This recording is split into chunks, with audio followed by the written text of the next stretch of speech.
ಪ್ರೀತಿಯ ಮಕ್ಕಳೇ, ಅದೇ ರೀತಿಯ ಎಲ್ಲ ವಿದ್ಯಾರ್ಥಿಗಳೇ, ಅಧ್ಯಾಪಕರೇ, ಅಧ್ಯಕ್ಷರೇ, ತಮಗೆಲ್ಲರಿಗೂ ಈ ಒಂದು ಕೃಷಿ ಸಣ್ಣ ಪುಟ್ಟ ಏನು ಮಾಹಿತಿ ಇದೆ ಅದಕ್ಕೆ ತಾವು ಬಂದಿದ್ದೀರಿ. ಇಲ್ಲಿ ಇರುವಂಥ ಆಧುನಿಕ ಕೃಷಿಯ ಬಗ್ಗೆ ತಿಳ್ಕೊಳ್ಳಿಕ್ಕೆ ತಾವು ಬಂದಿದ್ದೀರಿ. ಪ್ರಮುಖವಾಗಿ ಇವತ್ತಿನ ಈ ಪೀಳಿಗೆಗೆ ಇದ್ದ ಒಂದು ಬಾಳೆ ಹಾಕಿದರೆ 3 ವರ್ಷ ಅದು ಬಾಳೆ ಇರ್ತದೆ. ಯಾವುದೇ ಕಾರಣಕ್ಕೆ ಅದು ಸೊಪ್ಪುಗಳು ಒಣಗೋದಿಲ್ಲ, ನೋಡಲಿಕ್ಕೆ ಚಂದ, ಆಕ್ಸಿಜನ್ಗೋಸ್ಕರ ಅದನ್ನು ಹಾಕಬಹುದು. ಒಂದು ಬರುವಾಗ ತಾವು ಇಲ್ಲಿ ಸೈಡಲ್ಲಿ ನೋಡ್ಬೋದು, ಇದು ಫಿಶ್ ಪಾಂಡ್. ಇದರಲ್ಲಿ ಬೇರೆ ಬೇರೆ ರೀತಿಯ ಮೀನುಗಳಿವೆ. ಆಯ್ತಾ,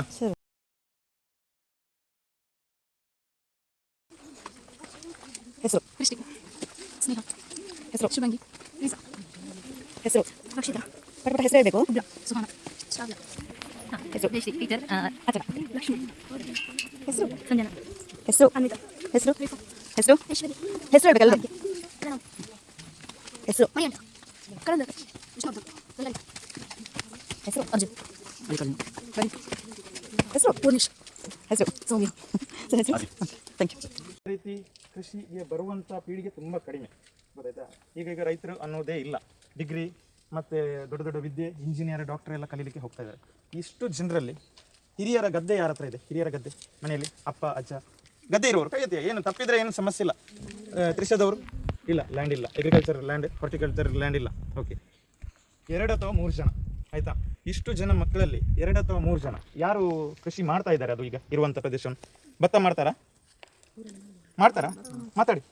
ಈಗ ಮಾಡ್ತಾ ಇದ್ದಾರೆ, ಇಬ್ಬರದ್ದು ಮಾಡ್ತಾ ಇದ್ದಾರೆ. ಭತ್ತ ಮಾಡ್ತಾ ಇದ್ದಾರೆ. ತೆಂಗು ಇಲ್ಲ, ಅಡಿಕೆ ಇಲ್ಲ. ಓಕೆ, ನೋಡಿ, ಅವರಿಬ್ಬರು ಮಾಡಿದಂಥ ಭತ್ತವನ್ನು ನಾವು ಇಷ್ಟು ಜನ ಹಂಚಿ ತಿನ್ನಬೇಕು. ಇದೇ ರೀತಿ ಆದರೆ ಮುಂದೆ ಆಹಾರದ ಸ್ಥಿತಿ ಏನು? ದೇಶದ ಆರೆಂಜ್, ಇದರಲ್ಲಿ ಇಷ್ಟೇ ಸಣ್ಣ ಆರೆಂಜ್ ಆಗ್ತದೆ, ತಿನ್ನಲಿಕ್ಕೆ ಆಗೋದಿಲ್ಲ, ಸಲಾಡಿಗೆ ಯೂಸ್ ಮಾಡಬಹುದು. ಚೀನಾ ದೇಶದ ಪೇರಳೆ ಈ ರೀತಿಯಾಗಿ ಕಾಯಿ ಆಗ್ತದೆ. ಕಾಯಾದ ನಂತರ ಈ ಕಲರ್ಗೆ ಹಣ್ಣಾಗ್ತದೆ. ತಿನ್ನಲಿಕ್ಕೆ ಸಿಹಿ ಅಲ್ಲ, ಹುಳಿ, ಆಯ್ತಾ. ಇದು ಇನ್ನೂ ಡಾರ್ಕ್ ಕಲರ್ ಬರ್ತದೆ. ಸಣ್ಣ ಲಿಂಬೆ ಕಾಣ್ತಾ ಇದೆ. ಇದು ಇಷ್ಟು ಸಣ್ಣ ಸೊಪ್ಪಿನ ಅಷ್ಟು ವ್ಯಾಲ್ಯೂ ಇದೆ, ತುಂಬ ಸಿಹಿ. ಇದರಿಂದ ನಿಮಗೆ ಚಹಾ, ಕಾಫಿ, ಬೇರೆ ಬೇರೆ ಕಷಾಯ, ಸ್ವೀಟ್ಸ್ಗಳನ್ನು ಮಾಡಬಹುದು. ಆಯ್ತಾ, ಆಯ್ತಾ. ಇದೆಲ್ಲ ಚೈನಾ ಆರೆಂಜ್. ಇದು ಕೆಂಪು ಹರಿವೆ, ನಮ್ಮ ಹರಿವೆಯಲ್ಲೇ ಇನ್ನೊಂದು ಗಲ್ಫ್ ದೇಶದ ಹರಿವೆ. ಇದು ಪರ್ಪಲ್ ಬದನೆಕಾಯಿ. ಅದೇ ರೀತಿ ಮಿಲ್ಕ್ ಫ್ರೂಟು, ಜಬೋಟಿಗಬ ಅಂತ, ಅದರಲ್ಲಿ ಈಗ ಮಾತ್ರ ಅದು ಕಾಯಿ ಕಟ್ಟಿ ನಮಗೆ ಆಹಾರವಾಗಿ ಸಿಗ್ತದೆ. ಹಾಗಾದರೆ ಪ್ರಕೃತಿಯಲ್ಲಿ ಆ ಕೆಲಸ ಯಾರು ಮಾಡ್ತಾರೆ? ಗಿಡ ನಾವು ನಡ್ತೀವಿ, ಗೊಬ್ಬರ ನಾವು ಹಾಕ್ತೀವಿ, ನೀರು ಹಾಕ್ತೀವಿ. ಆನಂತರ ಹೂ ಬಂದ ನಂತರ ಅದು ಹಣ್ಣಾಗಿ ಕಾಯಿ ಕಟ್ಟಿ ನಮಗೆ ಸಿಗಬೇಕಾದ್ರೆ ಆ ಕೆಲಸ ಫ್ಲವರ್ ಪಾಲಿನೇಷನ್ ಆಗುವಂಥದ್ದು ಯಾರು ಮಾಡ್ತಾರೆ ಪ್ರಕೃತಿಯಲ್ಲಿ? ಫಸ್ಟ್ ಫ್ಲವರ್ ಪಾಲಿನೇಷನ್ ಕ್ರಿಯೆಯನ್ನು ಪ್ರಕೃತಿಯಲ್ಲಿ ಯಾರು ಮಾಡ್ತಾರೆ? ಪಕ್ಷಿಗಳಲ್ಲ, ಕೀಟಗಳು. ಕರೆಕ್ಟ್. ಮುಖ್ಯವಾಗಿ ಅದರ ಪಾತ್ರ ಜೇನು ವಹಿಸಿಕೊಳ್ತದೆ. ಅದೇ ರೀತಿ ಬೇರೆ ಬೇರೆ ಕೀಟಗಳು, ಕೆಲವೊಂದು ಕೀಟಗಳಿಲ್ಲ. ಅದು ಹೌದಾ, ರೆಕಾರ್ಡ್ ಇದೆ.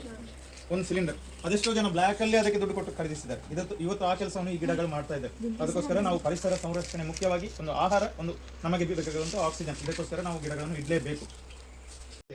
ಇದು ಅದರ ಮನೆ, ಇದು ಸೂಪರ್, ಇದು ಮುಚ್ಚಳ, ಆಯ್ತಾ. ಈ ರೀತಿ ಇದೆ. ಮುಂದ್ಗಡೆ ಅವುಗಳು ಹೊರಗೆ ಹೋಗುವಂಥದ್ದು ಅದರ ಬಾಗಿಲು, ಆಯ್ತಾ. ಈ ರೀತಿ ಇದೆ. ಹಾಗಾದ್ರೆ ಈ ಮನೆಯಲ್ಲಿರುವಂತಹ ಜೇನನ್ನು ನಾವು ಯಾವುದೇ ಕಾರಣಕ್ಕೆ ಕಲ್ಟಿವೇಷನ್ ಮಾಡಲಿಕ್ಕೆ ಆಗುದಿಲ್ಲ. ನಾವು ಜೇನು ತೆಗೆಯುವಂಥದ್ದು ಈ ಸೂಪರ್ ಅಲ್ಲಿ ಮಾತ್ರ. ಯಾಕೆ ಕಾರಣ ಅಂದ್ರೆ ಇದರ ಈ ಫ್ರೇಮಲ್ಲಿ ಕಟ್ಟುವಾಗ ಸರಿ ಅರ್ಧಕ್ಕೆ ಅವುಗಳಿಗೆ ಬೇಕಾಗುವಂಥ ರಾಜಸಾಹಿ ರಸ ಮತ್ತೆ ಜೇನನ್ನು ಇರ್ತದೆ. ಅದೇ ರೀತಿ ಅವುಗಳ ಮೊಟ್ಟೆ ಇರ್ತದೆ. ಅದಕ್ಕೋಸ್ಕರ ಆ ಜೇನನ್ನು ತೆಗಿಲಿಕ್ಕೆ ಇದರಲ್ಲಿ ಆ ಪ್ಯಾಕ್ ಆದಂಥದ್ದು ಹುಳುಗಳು, ಆಯ್ತಾ. ಬೇರೆ ಬೇರೆ ರೀತಿಯ ಹುಳುಗಳು ಕಂಡವಾ, ಈ ರೀತಿ ಇದೆ. ಇದರಲ್ಲಿ ಕೋಲಲ್ಲಿ ಕಡ್ಡಿ ಮೊಟ್ಟೆ ಅಂತ ಇರ್ತದೆ. ಸೂಕ್ಷ್ಮವಾಗಿ ನೋಡಿದರೆ ನಮಗೆ ಗೊತ್ತಾಗ್ತದೆ, ತಿಳಿದ್ರೆ ಗೊತ್ತಾಗುದಿಲ್ಲ. ಈ ಕೈ ಇದಕ್ಕೆ ಕಟ್ಟಿ ಇಡಿ, ಬಿಡಬಾರ್ದು. ಒಂದು ನಿಮಿಷ ನೋಡಿ, ಜೇನು ಹುಳುಗಳು ಈ ರೀತಿಯಾಗಿ ನಾವು ಅನ್ಯಾಯ ಮಾಡಿದ್ರೆ ಏನು ಮಾಡೋದಿಲ್ಲ. ಇಡೀ ನೊಣ ಅವರ ಮೈ ಮೇಲೆ ಬಂದರೂ ಏನು ಮಾಡೋದಿಲ್ಲ. ಅದಕ್ಕೆ ತೊಂದರೆ ಆದರೆ ಮಾತ್ರ ಚುಚ್ಚಿಸ್ತದೆ. ನಾನು ಮೊದಲೇ ಹೇಳಿದೆ, ಇದು ಯಾವುದೇ ನೊಣದ ಫೆರೋಮೋನ್ ಇವರಿಗೆ ಬಂತಂದ್ರೆ ಇಮಿಡಿಯೇಟ್ ಆಗಿ ಅಟ್ಯಾಕ್ ಮಾಡ್ತೇವೆ, ಆಯ್ತಾ. ಸರಿ, ಏನು ಹೆದರಿಕೆ ಆಗ್ತದಾ? ಇಲ್ಲ, ಇಲ್ಲಿದೆ ಅಂತ ಈಗ ಅಲ್ಲ, ಆಯ್ತಾ. ಜೇನುಗಳು ಪರಿಸರ ಸ್ನೇಹಿ. ದಯವಿಟ್ಟು ಕಲ್ಲು ಹಾಕುವುದು, ಹೊಡೆಯುವುದು, ಬೆಂಕಿ ಕೊಡುವುದು ಅಂತದ್ದು ಮಾಡಬೇಕು, ಆಯ್ತಾ. ಈ ಸೊಪ್ಪು ಯಾವ ಗಿಡದ್ದು? ಸರಿಯಾಗಿ ನೋಡಿ, ವಿಟಮಿನ್ ಸೊಪ್ಪು. ಏನು ಹೇಳ್ತಾರೆ ಅದಕ್ಕೆ ಕನ್ನಡದಲ್ಲಿ? ವಿಟಮಿನ್ ಸೊಪ್ಪು ನಾವು ಅಳಿಬಾರ್ದು, ಆಯ್ತಾ. ಏನು ಹೇಳ್ತಾರೆ? ಅದೇ ಹೇಳಿದೆ, ಪ್ರಾಥಮಿಕ ಜ್ಞಾನ ಬೇಕೇ ಬೇಕು. ಚಕ್ರಮುನಿ ಕೇಳಿದಿರಾ? ಚಕ್ರಮುನಿ ಅಂದ್ರೆ ಇದೆ, ಆಯ್ತಾ. ವಿಟಮಿನ್ ಸೊಪ್ಪು ಅತ್ಯಧಿಕ ವಿಟಮಿನ್ ಇರುವಂತ ಸೊಪ್ಪು, ನಾವು ಸೇವಿಸುವ ಆಹಾರಕ್ಕೆ ಉಪಯೋಗಿಸ್ತಾರೆ. ಇದೇನು? ಕರಿಬೇವು. ಇದೇನು? ಕಹಿಬೇವು ಆಯ್ತಾ, ಖಾಲಿ ಬೇವು ಅಲ್ಲ ಅದು ಕರಿಬೇವು, ಇದು ಕಹಿಬೇವು. ಬೇವಿನಲ್ಲಿ 2 ವಿಧ ಇದೆ. ಇನ್ನೊಂದಿದೆ ಬೇವಿನಲ್ಲಿ, ಮೂರನೇದು ಯಾವುದದು? ಹೆಬ್ಬೇವು, ಕೇಳಿದಿರಾ? ಹೆಬ್ಬೇವು ದನಗಳಿಗೆ ಉಪಯೋಗಿಸುವಂಥದ್ದು ಹೆಬ್ಬೇವು, ಆಯ್ತಾ? ಅದು ದೊಡ್ಡ ಮರ ಆಗ್ತದೆ. ಇದು ಯಾವ ಗಿಡದ ಸೊಪ್ಪು? ಪೇರಳೆ. ಪೇರಳೆ. ಇದಕ್ಕೆ ಏನಂತೀವಿ? ಮೆಡಿಸಿನ್ ಯೂಸ್ಗೆ ಆಗ್ತದೆ. ನೆಲನೆಲ್ಲಿ, ಆಯ್ತಾ? ಇದರ ಸೊಪ್ಪಿನ ಕೆಳಗಡೆ ಸಣ್ಣ ಸಣ್ಣ ನೆಲ್ಲಿ ಕಾಣ್ತದ, ನೆಲನೆಲ್ಲಿ ಅಂತ ಕರಿತೀವಿ. ಇದನ್ನು ಜೀವ ತಂಪಾಗಿರಿಸಲಿಕ್ಕೆ ಉಪಯೋಗಿಸ್ತಾರೆ. ಅದೇ ರೀತಿ ಬೇರೆ ಬೇರೆ ರೀತಿಯ ಲೇಪಗಳನ್ನು ಮಾಡಿ ಕೂದಲು ಕಪ್ಪಾಗಲಿಕ್ಕೆ, ಅದಕ್ಕೂ ಎಣ್ಣೆ ಮಾಡಲಿಕ್ಕೆ ಉಪಯೋಗಿಸ್ತಾರೆ. ಶುಗರ್, ಆಯ್ತಾ?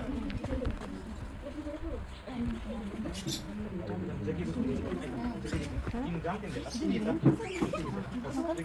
ಏನಾಗಲಿಲ್ಲ, ಎಲ್ಲ ಏನಾಗಲಿಲ್ಲ, ನುಂಗ್ಬೇಡ, ಜಿಗಿ ಬಾಯಿ 1-2 ನಿಮಿಷ ತೆಗಿ, ಏನು ಟೆನ್ಷನ್ ಮಾಡೋದು ಬೇಡ, ಏನಿಲ್ಲ, ಸ್ವಲ್ಪ ಕಹಿ ಇದೆ, ಎಷ್ಟು ಕಹಿ, ಜಾಸ್ತಿ ಕಹಿ ಇಲ್ಲ.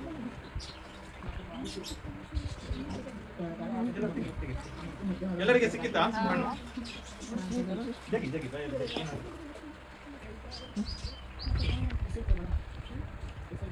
ಹೇಗಿದೆ? ಸಿಹಿ ಇದೆ, ಫುಲ್ ಸಿಹಿ ಇದೆ ಅಲ್ಲ? ಹೌದಲ್ಲ?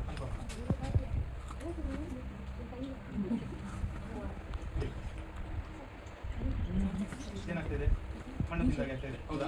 ಇಲ್ಲ, ಸುಳ್ಳಿಲ್ಲ. ಇನ್ನು 2 ಗಂಟೆ ನಿಮಗೆ ಏನು ತಿನ್ಲಿಕ್ಕೆ ಆಗುದಿಲ್ಲ, ಆಯ್ತಾ? ಏನು ಹೆದರೋದು ಬೇಡ. ಇದರ ಹೆಸರು ಮಧುನಾಶಿನಿ. ಪ್ರಕೃತಿಯಲ್ಲಿ ಒಂದು ಮನುಷ್ಯನನ್ನು ಜೀವಂತ ಇಡುವಂತ ಶಕ್ತಿ, ಅದೇ ರೀತಿ ಒಂದು ಮನುಷ್ಯನನ್ನು ಒಂದೇ ಸೆಕೆಂಡಿಗೆ ಕೊಲ್ಲುವಂತ ಶಕ್ತಿ ಇವತ್ತು ಪ್ರಕೃತಿಯಲ್ಲಿ ಗಿಡಗಳಲ್ಲಿ. ಅದು ಮೆಡಿಸಿನ್ ಏನಿದೆ ಪ್ರತಿಯೊಂದು ಪ್ರಕೃತಿಯಲ್ಲಿದೆ, ಆಯ್ತಾ? ಮಧುನಾಶಿನಿ ಅಂದ್ರೆ ಶುಗರ್ ಇರುವವರ ಶುಗರ್ ಅನ್ನು ಕಡಿಮೆ ಮಾಡುವಂತ ಒಂದು ಮೆಡಿಸಿನ್. ಇದು ಬೇರೆ ಬೇರೆ ರೀತಿಯಲ್ಲಿ ಇವತ್ತು ಉಪಯೋಗವಾಗ್ತಾ ಇದೆ. ಆದ್ರೆ ಈ ಸೊಪ್ಪು ಪ್ರತಿಯೊಬ್ಬರ ಮನೆ ಆಸ್ಪಾಸು ಬಳಿ ಅಥವಾ ಪೊದೆಗಳಲ್ಲಿ ಈ ಬಳಿ ಇರ್ತದೆ, ಅದರ ಸೊಪ್ಪು ಮಧುನಾಶಿನಿ. ಯಾವುದೇ ಗಿಡ ನಡಬೇಕಾದ್ರೆ ಆ ಮಣ್ಣು ಒಳ್ಳೆಯದು, ಈ ಮಣ್ಣು ಒಳ್ಳೆಯದು, ಅವರ ತೋಟದ ಮಣ್ಣು. ನಮಗೆ ಯಾವತ್ತೂ ಅದೇ, ನಮ್ಮ ತೋಟದ ಮಣ್ಣು ಒಳ್ಳೆಯದು ಕಾಣುವುದೇ ಇಲ್ಲ, ಅವರ ತೋಟದ ಮಣ್ಣು ಒಳ್ಳೆಯದು ಕಾಣುವುದು. ಯಾಕೆ ಗೊತ್ತಾ? ನಮಗೆ ಇಲ್ಲಿ ಕೆಲಸ ಮಾಡ್ಲಿಕ್ಕೆ ಬೇಡ, ಅವ್ರು ಮಾಡೋದು ನೋಡ್ಲಿಕ್ಕೆ ಬೇಡ. ಆತರ ನಿಜವಾಗಿ ಮಣ್ಣು ಯಾವುದೇ ತೋಟದ ಯಾವುದೇ ಜಾಗದ ಮಣ್ಣು ಯಾವುದೇ ಬೆಳೆಗೆ ಸೂಕ್ತವಾಗಿರ್ತದೆ. ಬಟ್ ಅದನ್ನು ಬೇಕಾದ ರೀತಿಯಲ್ಲಿ ಪ್ರಿಪರೇಷನ್ ಮಾಡುವಂಥದ್ದು ಕೆಲಸ ನಮ್ಮದು. ಅಂದ್ರೆ ಒಂದು ಮಣ್ಣಲ್ಲಿ ಫಾಸ್ಫರಸ್, ಪೊಟ್ಯಾಶ್, ನೈಟ್ರೋಜನ್, pH ಇವುಗಳು ಸರಿ ಪ್ರಮಾಣದಲ್ಲಿ ಇರಬೇಕು. ಅದು ಕಡಿಮೆ ಇದ್ದ ಏನೇನು ಅಂಶಗಳು ಕಡಿಮೆ ಇದೆ ಅದನ್ನು ನಾವು ಮಣ್ಣಿಗೆ ಗೊಬ್ಬರದ ರೂಪದಲ್ಲಿ ಸೇರಿಸಬೇಕು. ಗೊತ್ತಾಯ್ತಾ? ದ್ರಾಕ್ಷಿ ಹಾಕಿ ವಿಷಕಾರಿಯಾಗಿ ದ್ರಾಕ್ಷಿ ಹಾಕಿ. ಇವತ್ತು ದ್ರಾಕ್ಷಿ ಬೆಳೆಸುವ ಯಾರಾದ್ರೂ ಮಲೆನಾಡಿನ ಮಕ್ಕಳಿದ್ದೀರಾ? ಮಲೆನಾಡುಗಳ ಕಡೆಯವರು ಇಲ್ಲ ಅಲ್ಲ? ನಿಮ್ಮೂರು ಹುಬ್ಳಿಯಲ್ಲಿ ದ್ರಾಕ್ಷಿ ಬೆಳೆಸ್ತೀರಲ್ಲ? ನಿಮ್ಮ ಊರಿಗೆ ಹೋಗಿದೆ, ನಾನು ಬೆಳೆಸ್ತೀರಿ. ಒಬ್ಬರು ಮೇಡಮ್ ನನಗೆ ಅಲ್ಲಿ ತೋಟಕ್ಕೆ ಕರೆದಿದ್ದು. ಹೋಗಿ ದ್ರಾಕ್ಷಿಗೆ ಗಿಡ ನಟ್ಟು ದ್ರಾಕ್ಷಿ ಕೊಯ್ಲು ಆಗೋ ತನಕನೂ ಪ್ರತಿ ಹೆಜ್ಜೆಗೆ ವಾರಕ್ಕೊಮ್ಮೆ ಅದಕ್ಕೆ ಸ್ಪ್ರೇ ಕೊಡಬೇಕು. ದ್ರಾಕ್ಷಿ ಹೂ ಬರಲಿಕ್ಕೆ ಅದಕ್ಕೆ ಏನು ಹೇಳ್ತಾರೆ, ಹಾರ್ಮೋನ್ ಕೊಡಬೇಕು. ಹಾರ್ಮೋನ್ ಕೊಟ್ಟು 15 ದಿನಕ್ಕೆ ಆ ಹೂ ಬಿಡು ಎಷ್ಟು ಏನಾಗ್ತದೆ, ಗೊಂಚಲಿಂದ ಬಿಡುವಾಗಲೇ ಆ ಹೂ ನಿಲ್ಲಕ್ಕೆ ಪುನಃ ಕೆಮಿಕಲ್ ಕೊಡಬೇಕು. ಹೂ ಬಂದು ಜಸ್ಟ್ ಅರಳುವಾಗ 3 ಸರ್ತಿ ಅದಕ್ಕೆ ವಿಷ ಕೊಡಬೇಕು. ಆನಂತರ ಅದಕ್ಕೆ ವೈಟ್ ಫ್ಲೈ ಅಥವಾ ವೈಟ್ ಬಗ್ ಅಂತ ಒಂದು ಕೀಟ ಬರ್ತದೆ, ಅದಕ್ಕೆ 15 ದಿನಕ್ಕೆ ಒಮ್ಮೆ ವಿಷವನ್ನು ಕೊಡಬೇಕು. ಅದೇ ರೀತಿಯಾಗಿ ಆ ದ್ರಾಕ್ಷಿಗಳು ಟೆಂಪರೇಚರ್ಗೆ ಉದುರದಾಗಿ ಅದಕ್ಕೆ ಸೀವಿಡ್ ಆಕ್ಟಿವ್ ಬಯೋಸ್ಟಿಮ್ಯುಲೆಂಟ್ ಕೊಡಬೇಕು. ಹಾಗಾಗಿ ಕೊಯ್ಲು ಮಾಡುವ ತನಕ ಹಂತವಾಗಿ ಅದಕ್ಕೆ ಕೆಮಿಕಲ್ ಕೊಡ್ತಾ ಇರಬೇಕು. ನೀವು ದ್ರಾಕ್ಷಿಯನ್ನು ಒಂದು ನೀರಲ್ಲಿ ತೊಳಿರಿ, ಆದರೂ ಅದರ ಮೇಲ್ಗಡೆ ಒಂಥರ ಎಣ್ಣೆ ಥರ ಇರ್ತದೆ ನೋಡಿ, ವೈಟ್. ಅದಕ್ಕೋಸ್ಕರ ದ್ರಾಕ್ಷಿಗೆ ಅಷ್ಟು ವಿಷ ಬಿಡುವುದರಿಂದ ಅದೇ ವಿಷವನ್ನು ನಾವು ತಿಂತೀವಿ. ಸಾವಯವ ರೀತಿಯಲ್ಲಿ ದ್ರಾಕ್ಷಿ ಬೆಳೆಸಿ ಆಗುದಿಲ್ಲ ಅಂತ ಏನಿಲ್ಲ, ಆದರೆ 100% ಇಳುವರಿ ಸಿಗುವಲ್ಲಿ 20% ಸಿಗ್ತದೆ ದ್ರಾಕ್ಷಿ. ಅದಕ್ಕೋಸ್ಕರ ದ್ರಾಕ್ಷಿ ಅಷ್ಟು ವಿಷಕಾರಿ. ರಕ್ಷಿತಾ, ನಾನು ವಿಶ್ವವಿದ್ಯಾಲಯ ಕಾಲೇಜಿಂದ ಬಂದಿದ್ದೆ. ನಾನಿಲ್ಲಿ ತುಂಬ ಗಿಡಗಳನ್ನು ನೋಡಿದೆ. ಕೆಲವೊಂದು ನಾನು ನೋಡ್ತೇನೆ ದಿನಾಲು, ಆದರೆ ಅದರ ಹೆಸರು ಅದು ಎಂಥ ಪ್ರಯೋಜನ ಎಂತ ಸಹ ಗೊತ್ತಿರಲಿಲ್ಲ. ಇವತ್ತು ತುಂಬ ಗೊತ್ತಾಗಿದೆ. ಮತ್ತು ಜೇನುಗೂಡು ಎಕ್ಸ್ಪೀರಿಯನ್ಸ್ ಚೆನ್ನಾಗಿತ್ತು. ಹೆಸರು ಸ್ನೇಹಾಂಜನ. ನಾನು ತ್ರಿಷಾ ಕಾಲೇಜಿಂದ ಬಂದಿದ್ದೇನೆ. ನಾನು ಕಾಪುಯಿಂದ ಬಂದಿದ್ದೀನಿ. ಅಂದರೆ ನಾನು ಇಲ್ಲಿ ನೋಡುವ ಅಂದರೆ ಇಲ್ಲಿ ಬಂದ ಮೇಲೆ ಅಂದರೆ ನಮಗೆ ಕೆಲವು ಗಿಡಗಳ ಅಂದರೆ ವಿಷಯ ಗೊತ್ತಿರಲಿಲ್ಲ. ಅದು ಇಲ್ಲಿ ಬಂದು ತುಂಬ ನಾಲೆಜ್ ಕೂಡ ಸಿಕ್ಕಿತ್ತು, ಏನೆಲ್ಲ ಉಂಟು ಏನಿಲ್ಲ. ಹಾಗಾಗಿ ತುಂಬ ಖುಷಿ ಕೂಡ ಆಯಿತು. ನಾವೊಂದು ರಿಪೋರ್ಟ್ ಕಲೆಕ್ಟ್ ಮಾಡಲಿಕ್ಕೆ ಅಂತ ಬಂದಿದ್ದು, ಮತ್ತು ಇಲ್ಲಿ ತುಂಬ ನಾಲೆಜ್ ಎಲ್ಲ ಗೊತ್ತಾಯಿತು. ಹಾಗಾಗಿ ತುಂಬ ಖುಷಿ ಆಯಿತು ಬಂದು. Thank you. ನಾನು 7ನೇ ತರಗತಿಯಲ್ಲಿ ಕಲಿಯುತ್ತಿದ್ದೇನೆ. ನನ್ನ ಊರು ಸರ್ಕಾರಿ ಹುದ್ದೆ. ಇಲ್ಲಿ ಬಂದು ನನಗೆ ತುಂಬ ಖುಷಿಯಾಯಿತು. ಇಲ್ಲಿ ತುಂಬ ನಾಲೆಜ್ ಎಲ್ಲ ಸಿಕ್ಕಿತು. ಮತ್ತು ಇಲ್ಲಿ ಇಲ್ಲಿ ಯಾವುದು ನೋಡಿರಲಿಲ್ಲ ಗಿಡಗಳನ್ನು, ನಾನು ನೋಡಿದೆ ಅಲ್ಲ ಗಿಡಗಳನ್ನು. ಮತ್ತು ಹೆಸರು ಮಣಿಕಂಠ. ನಾನು ಬಾಗಲಕೋಟೆಯವನು. ನಾನು ಸರ್ಕಾರಿ ಶಾಲೆಯಲ್ಲಿ ಅಚ್ಚಡ ಶಾಲೆಯಲ್ಲಿ ಕಲಿತಿದ್ದೀನಿ. ನಾನಿಲ್ಲಿ ಬಂದು ತುಂಬ ಗಿಡ ನೋಡಿದೆ, ಮತ್ತು ಬೇರೆ ಥರ ಹಣ್ಣೆಲ್ಲ ನೋಡಿದೆ. ಇಲ್ಲಿ ಬಂದು ತುಂಬ ಸಂತೋಷ ಆಯಿತು. Okay, thank you. ಈಗ ನಾನು ನನ್ನ ಊರು ಬ್ರಹ್ಮಾವರ. ನಾನು ಶಾಲೆಯ ಹೆಸರು ಸರ್ಕಾರಿ ಹಿರಿಯ ಪ್ರಾಥಮಿಕ ಶಾಲೆ. ನಾನು ಇಲ್ಲಿ ಬಂದು ತುಂಬ ಹಣ್ಣುಗಳನ್ನು ನೋಡಿದೆ. ಇಲ್ಲಿ ಇಲ್ಲದ ಹಣ್ಣುಗಳನ್ನು ನೋಡಿದೆ ಮತ್ತು ಅದರಿಂದ ಏನೆಲ್ಲ ಆಗುತ್ತದೆ ಎಂದು ತಿಳಿದುಕೊಂಡೆ. Very good. ನನ್ನ ಹೆಸರು ಪ್ರದೀಪ್. ನನ್ನ ಊರು ಹುಬ್ಬಳ್ಳಿ. ನಾನು ಕಲಿತಿರುವ ಶಾಲೆ ಸರ್ಕಾರಿ ಹಿರಿಯ ಪ್ರಾಥಮಿಕ ಶಾಲೆ ಅಚ್ಚಡ. ಎಂದು ನೋಡಿದ ಗಿಡಗಳನ್ನು ಎಲ್ಲ ರೀತಿಯ ಗಿಡಗಳನ್ನು ನೋಡಿದೆ. ಅದರಿಂದ ಏನೇನು ಪ್ರಯೋಜನ ಉಂಟು ಅದನ್ನೆಲ್ಲ ತಿಳ್ಕೊಂಡಿದ್ದೆ. ಧನ್ಯವಾದ. Okay, thank you. ಅಂತ ಸರ್ಕಾರಿ ಹಿರಿಯ ಪ್ರಾಥಮಿಕ ಶಾಲೆ ಅಚ್ಚಡ ಇಲ್ಲಿ ಕೆಲಸ ಮಾಡ್ತಾ ಇದ್ದೇನೆ. ನಮ್ಮದು ಇಕೋ ಕ್ಲಬ್ ಪ್ರೋಗ್ರಾಮ್ ಇದಾಗಿದೆ. ಅಂದರೆ ಹೊರ ಸಂಚಾರ ಒಂದು ಕಾರ್ಯಕ್ರಮ. ಆ ಕಾರ್ಯಕ್ರಮದಲ್ಲಿ ಪರಿಸರ ವೀಕ್ಷಣೆ, ಮಕ್ಕಳನ್ನು ಪರಿಸರ ವೀಕ್ಷಣೆಗೆ ಅಂತ ಇಲ್ಲಿ ಕರ್ಕೊಂಡು ಬಂದೆವು. ಇಲ್ಲಿ ಬಂದಾಗ ಅಂದರೆ ಹೊರಗಿನಿಂದ ಕೇಳಿದ್ದೆ ಇಲ್ಲಿ ತುಂಬ ವೆರೈಟಿ ಗಿಡಗಳಿವೆ ಅಂತ.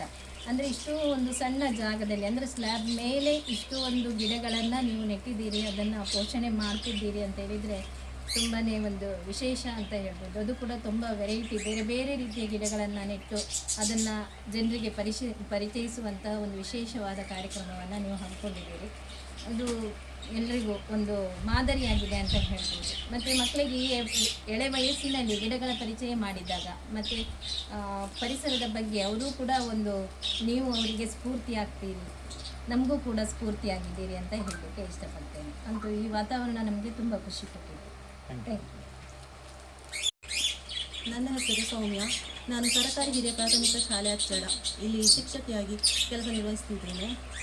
ಇವತ್ತು ನಾನು ಈ ದಿನ ಮಿಸ್ ಮಾಡಿಕೊಂಡಿದ್ದರೆ ನನ್ನ ಲೈಫಲ್ಲಿ ಏನೋ ಒಂದು ಒಳ್ಳೆಯ ಸಂದರ್ಭವನ್ನು ಮಿಸ್ ಮಾಡಿದ ಹಾಗೆ ಆಗ್ತಿತ್ತು. ಯಾಕಂದರೆ ಇಲ್ಲಿ ಬಂದ ಮೇಲೆ ನನಗೆ ತುಂಬ ಗಿಡದ ಬಗ್ಗೆ ಇನ್ಫಾರ್ಮೇಷನ್ ಸಿಕ್ಕಿದೆ. ತುಂಬ ವೆರೈಟಿ ಗಿಡಗಳನ್ನು ಇಲ್ಲಿ ಸರ್ ಅವರು ಬೆಳೆಸ್ತಾ ಇದ್ದಾರೆ. ಅನೇಕ ದೇಶಗಳಿಂದ ತಂದಂತಹ ಗಿಡಗಳು ಇಲ್ಲಿದೆ. ಎಲ್ಲಿ ನೋಡದಂಥ ಗಿಡಗಳನ್ನು ನಾನು ಇಲ್ಲಿ ನೋಡಿದ್ದೇನೆ. ಅದೇ ರೀತಿ ನಮ್ಮ ಶಾಲೆಯ ವಿದ್ಯಾರ್ಥಿಗಳಿಗೂ ಕೂಡ ಅನೇಕ ಮಾಹಿತಿಗಳನ್ನು ತಮ್ಮ ಅಮೂಲ್ಯವಾದ ಸಮಯವನ್ನು ಉಪಯೋಗಿಸಿಕೊಂಡು ನಮ್ಮ ಶಾಲೆಯ ವಿದ್ಯಾರ್ಥಿಗಳಿಗೆ ಅನೇಕ ಮಾಹಿತಿಯನ್ನು ನೀಡಿದ್ದಾರೆ ಸರ್. ನಮಗೆ ತುಂಬ ಖುಷಿಯಾಯಿತು ಈ ದಿನ. Thank you. ಎಲ್ಲರಿಗೂ ನಮಸ್ತೆ. ನಾನು ಆಸಿಫ್, ಅಚ್ಚಡ ಹಿರಿಯ ಪ್ರಾಥಮಿಕ ಶಾಲೆ ಅಚ್ಚಡದಿಂದ ನಾನು SMC ಉಪಾಧ್ಯಕ್ಷನಾಗಿರ್ತೇನೆ. ಇಲ್ಲಿ ಬಂದು ತುಂಬ ಖುಷಿಯಾಗಿದೆ. ಅಂದರೆ ಬೇರೆ ಬೇರೆ ದೇಶದಿಂದ ತಂದು ಇಲ್ಲಿ ನಮ್ಮ ದೇಶದಲ್ಲೂ ಕೂಡ ನಮ್ಮ ಭಾರತದಲ್ಲೂ ಕೂಡ ಬೆಳೆಸ್ಬೋದಂತ ತೋರಿಸಿಕೊಟ್ಟಿದ್ದಾರೆ. ನಾವು ಎನಿಸೋದಂದರೆ ಆ ದೇಶದ ತಳಿಗಳು ಅಲ್ಲೇ ಬೆಳೆಸ್ಬೋದಂತ, ಆದರೂ ನಮ್ಮ ಭಾರತದಲ್ಲಿ ಕೂಡ ಬೆಳೆಸಿ ನಮ್ಮ ಮಾರ್ಕೆಟ್ಗೆ ತಂದಿದ್ದಾರೆ. ಮನಸ್ಸಿದ್ದರೆ ಇದು ಮಾರ್ಗ ಉಂಟು ಅಂತ ತೋರಿಸಿದ್ದಾರೆ. ನಾವು ಕೂಡ ಇದನ್ನು ಮಾಡ್ಬೋದಂತ ತುಂಬ ಹೆಮ್ಮೆಯಿಂದ ಹೇಳ್ತೇನೆ. ಇವರು ತೋರಿಸಿದರು ತುಂಬ ಜನಗಳಿಗೆ ಪ್ರಯೋಜನಕಾರಿಯಾದಂಥ ಸಂದೇಶವನ್ನು ಕೊಡ್ತಾ ಇದ್ದಾರೆ. ಇವರು ಮಾಹಿತಿಗಳನ್ನು ಎಲ್ಲ ರೀತಿಯಲ್ಲಿ ಕೊಡ್ತಾ ಇದ್ದಾರೆ. ತುಂಬ ಧನ್ಯವಾದಗಳು. Thank you. ಕೃಷಿ ಕಾರ್ಯಕ್ರಮದಲ್ಲಿ ಅಭಿಮಾನದಿಂದ ಪಾಲ್ಗೊಂಡು ಒಳ್ಳೆಯ ರೀತಿಯಲ್ಲಿ ಸಹಕರಿಸಿದ ಸರ್ಕಾರಿ ಗುಡ್ಡೆ ಹಿರಿಯ ಪ್ರಾಥಮಿಕ ಶಾಲೆಯ ಅಧ್ಯಾಪಕರಿಗೆ, ವಿದ್ಯಾರ್ಥಿಗಳಿಗೆ, ಅದೇ ರೀತಿ ತ್ರಿಷಾ ಕಾಲೇಜಸ್ ಕಟ್ಪಾಡಿ ಇದರ ವಿದ್ಯಾರ್ಥಿಗಳಿಗೂ ನಮ್ಮ ಸಂಸ್ಥೆಯ ವತಿಯಿಂದ ಧನ್ಯವಾದಗಳನ್ನು ಹೇಳ್ತಾ ಇದ್ದೇನೆ. ಮುಂದಿನ ಯಾವುದೇ ದಿನಗಳಲ್ಲಿ ನಮ್ಮ ಸೇವೆ ತಮಗೆ ಬೇಕಂತ ಅನಿಸಿದಲ್ಲಿ ನಾವು ಯಾವುದೇ ಸಮಯದಲ್ಲಿ ತಯಾರಿದ್ದೇವೆ ಅಂತ ಹೇಳ್ತಾ ಇವತ್ತಿನ ಕೃಷಿ ಕಾರ್ಯಕ್ರಮ ಮುಗಿಸ್ತಾ ಇದ್ದೇನೆ. ಧನ್ಯವಾದಗಳೊಂದಿಗೆ ಡಾಕ್ಟರ್ ಜೋಸೆಫ್ ಲೋಬೋ, ಶಂಕರ್ಪುರ.